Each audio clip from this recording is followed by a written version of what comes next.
Hi ಎಲ್ರಿಗೂ ನಮಸ್ಕಾರ, welcome back to ನನ್ನ ಮಿನಿ ವ್ಲಾಗ್ಗೆ. ಹೋಪ್ ಎಲ್ಲರೂ ಚೆನ್ನಾಗಿದ್ದೀರಾ ಅಂದ್ಕೊಂಡಿದ್ದೀನಿ. Okay, chairs. ನಾನು ಡೈಲಿ ವ್ಲಾಗ್ಸ್ ಮಾಡೋಣ ಅಂದರೆ ಟೈಮೇ ಸಿಗ್ತಾ ಇಲ್ಲ. ಆಫೀಸು, ಮನೆ, ಮಗು ಅಂತ ಹೇಳಿ ಹಂಗೆ ಬ್ಯುಸಿಯಾಗಿ ಟೈಮ್ ಹೋಗ್ತಾನೆ ಇದೆ. ಸೊ ಸಿಕ್ಕಿದಾಗ ವ್ಲಾಗ್ಸ್ ಮಾಡ್ತೀನಿ. ಸೊ ಪ್ಲೀಸ್ ಸಪೋರ್ಟ್ ಮಾಡಿ, ಎಂಕರೇಜ್ ಮಾಡಿ. ಆ್ಯಂಡ್ ಹಾಗೆ ಇವತ್ತು ಫ್ರೂಟ್ ಶಾಪಿಂಗ್ ಎಲ್ಲ ಮುಗಿಸ್ಕೊಂಡು ಆ್ಯಂಡ್ ಒಂದು ರೆಸಿಪಿ ಸಹ ಶೇರ್ ಮಾಡ್ತಾ ಇದ್ದೀನಿ. ಆ್ಯಂಡ್ ಹಾಗೆ ಇಲ್ಲಿ ಚಾ ಪರಂಪರೆ ಅಂತ ಒಂದು ಟೀ ಶಾಪ್ ಓಪನ್ ಆಗಿತ್ತು.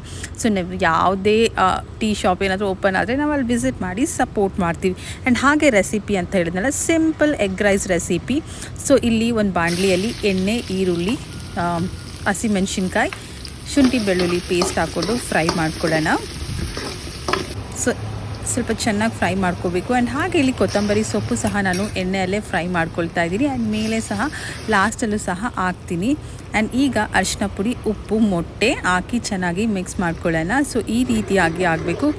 ಈಗ ಅನ್ನ ಹಾಕಿ ಮಿಕ್ಸ್ ಮಾಡಿಕೊಂಡು ಮತ್ತು ಉಪ್ಪು ಹಾಕಿ ಕೊತ್ತಂಬರಿ ಸೊಪ್ಪು ಹಾಕಿ ತಿಂತಾ ಇದ್ದರೆ ತುಂಬಾ ಚೆನ್ನಾಗಿರುತ್ತೆ. ಡೆಫಿನೆಟ್ಲಿ ಒಂದ್ಸರಿ ರೆಸಿಪಿ ಟ್ರೈ ಮಾಡಬೇಕು. ಇವತ್ತಿನ ವ್ಲಾಗ್ ಅಷ್ಟೇ. ಹೋಪ್ ನಿಮ್ಮೆಲ್ಲರಿಗೂ ಇಷ್ಟ ಆಯಿತು ಅಂತ ಬಯಸ್ತೀನಿ. ಇಷ್ಟ ಆದರೆ ಲೈಕ್ ಮಾಡಿ, ಶೇರ್ ಮಾಡಿ, ಫಾಲೋ ಮಾಡಿ. ಬಾಯ್.